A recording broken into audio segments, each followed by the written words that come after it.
Trust is a fragile thing. It takes years to build and only one phone call to destroy. There are moments in life that divide your existence into before and after. A single event that splits your world so cleanly you can never go back to who you were before it happened. For me, that moment came at 3:47 in the morning when my wife's boss called asking if she was okay. She wasn't with him. She hadn't been at the office in hours. And according to him, she'd been leaving early for the past 6 months. But every single night she'd come home after midnight, exhausted, telling me about her brutal workload, the demanding projects, the impossible deadlines. I believed every word. Let me back up. My name is Tom, and I'd been married to Lauren for 8 years. We met in college, got married young, and built what I thought was a solid life together. She worked in marketing at a mid-sized tech firm downtown. I ran a small construction business, nothing glamorous, but it paid the bills and gave me flexibility. About a year ago, Lauren got promoted to senior account manager. It came with better pay, more responsibility, and according to her, significantly longer hours. At first, I was proud. She'd worked hard for that promotion. She deserved it. The late nights started gradually, a few times a week at first, then almost every night. She'd text me around 6 saying she'd be late, not to wait up. I'd eat dinner alone, watch some television, and fall asleep before she got home.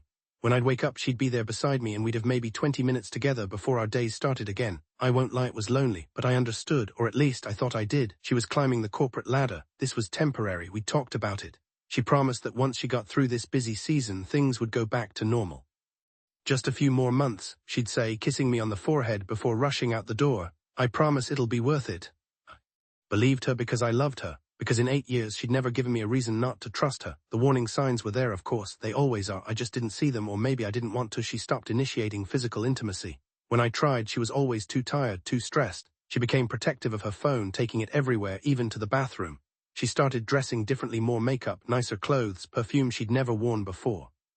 When I mentioned it, she had explanations for everything. The intimacy issue was stress. The phone was work emergencies. The appearance upgrade was professional development. She had to look the part for client meetings. Every answer made sense. Every answer was reasonable. Every answer was a lie. 3 months ago, I suggested we take a weekend trip, just the two of us, reconnect. She said she couldn't. Big presentation coming up, couldn't afford to be away.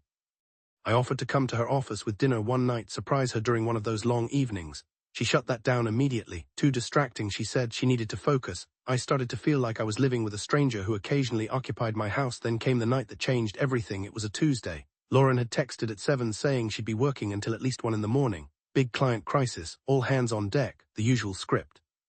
I'd gone to bed around 11, fallen into a restless sleep.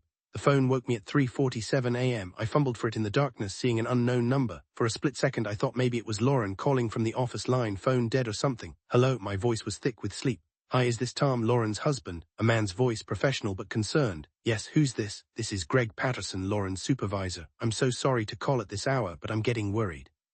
Lauren left the office around 6 tonight, and she hasn't responded to any of my messages about tomorrow's presentation. Her part is critical, and I just wanted to make sure she's okay. Is she sick? The words hit me like cold water. I'm sorry, what? She left at 6. Yes, around 6:15, maybe closer to 6:30. Is everything all right? My mind was racing, trying to process what he'd just said.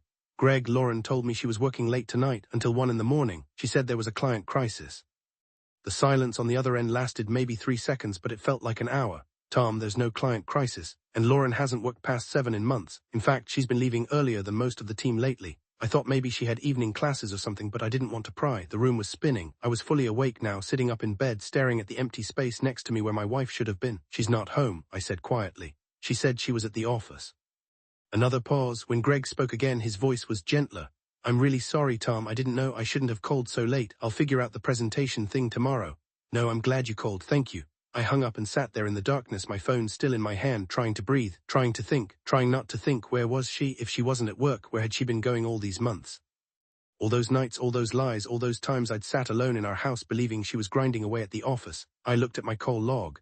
The last text from Lauren had come at 10:47 p.m., still grinding away. This project is killing me. Love you. A lie, a calculated, deliberate lie. I wanted to call her to demand answers, but something stopped me. Some instinct told me that if I confronted her now, she'd just come up with another explanation, another reasonable-sounding lie. And I'd want so desperately to believe her that I might. No, I needed proof. I needed to know the truth before I said a single word. I got out of bed and went to my laptop. Lauren and I shared a phone plan. I'd never checked her location data before. It felt like a violation of trust. But trust, I was realizing, had been a one-way street in our marriage. I logged into our carrier's website and pulled up her location history. My hands were shaking as I scrolled through the data. For the past 6 months, almost every evening her phone had been at the same address, not her office. Not anywhere I recognized. I copied the address and dropped it into Google Maps, the Riverside Luxury Apartments, a high-rise downtown about 15 minutes from her actual office. I spent the rest of that night in a haze, pulling up month after month of location data. The pattern was unmistakable. She'd go to work in the morning, leave around 6 or 6:30, drive to those apartments and stay until midnight or 1. Then she'd come home to me every single night, for 6 months. I didn't sleep, I couldn't. By the time the sun came up, I'd made copies of everything: location data, text messages, call logs. I'd screenshot it all and backed it up to a private cloud account. Lauren came home at 1:23 a.m. I heard her key in the lock, heard her move quietly through the house, trying not to wake me. She slipped into bed and I felt her settle in beside me, smelling like unfamiliar cologne. I kept my eyes closed and my breathing steady. I didn't say a word. The next morning I went to work like nothing had happened, but I'd already called a lawyer. I'd already started planning. Over the next 2 weeks I documented everything. I hired a private investigator who confirmed what I already knew: Lauren was having an affair with a man named Bradley Hoffman, a divorced attorney who lived in Unit 2847 at the Riverside. She'd been seeing him for 7 months. The investigator even got photos of them together. I didn't confront her, I didn't tip my hand. Every night she came home with her stories about work stress and difficult clients, and every night I nodded and pretended to believe her. It was the hardest performance of my life, but I was done being the fool. I waited until the weekend of her company's annual holiday party. She'd talked about it for weeks, a big formal event. All the executives would be there, important for her career. She'd bought a new dress. She was excited. I told her I wasn't feeling well, that I'd skip it this year. She seemed relieved. The night of the party, I showed up anyway. I wore my best suit and walked into that hotel ballroom carrying a tablet and a folder full of printed documents. I found Greg first, Lauren's boss, the man who'd unknowingly revealed the truth. I showed him everything: the location data, the timeline, the photos. I asked him for 5 minutes during the awards portion of the evening. He looked sick as he reviewed the evidence, but he agreed. When they called Lauren up to receive an award for Top Performer of the Year, she walked to that stage glowing with pride. The applause died down. She began her acceptance speech. That's when Greg stepped up beside her and asked if they could share something important with the team. Lauren looked confused but stepped aside. Greg handed me the microphone. I looked out at the crowd of her coworkers, all dressed up, wine glasses in hand, and I saw her face the exact moment she realized what was about to happen. "Hi everyone, I'm Tom, Lauren's husband. I want to thank you all for being here tonight because you deserve to know the truth about the person you just honored." I pulled out my tablet and displayed the location data on the screens around the room. I walked them through 6 months of lies. I showed them the pattern: leaving work early while claiming to work late. I didn't show the photos of her and Bradley, but I didn't need to. The data spoke for itself. "This is what betrayal looks like when you map it out," I said. "Consistent, calculated, deliberate." Lauren tried to speak, tried to run, but she just stood there frozen. Some people gasped, others looked away. The room had gone completely silent. "I hope the promotion was worth it," I said, looking directly at her, "because you just lost everything else."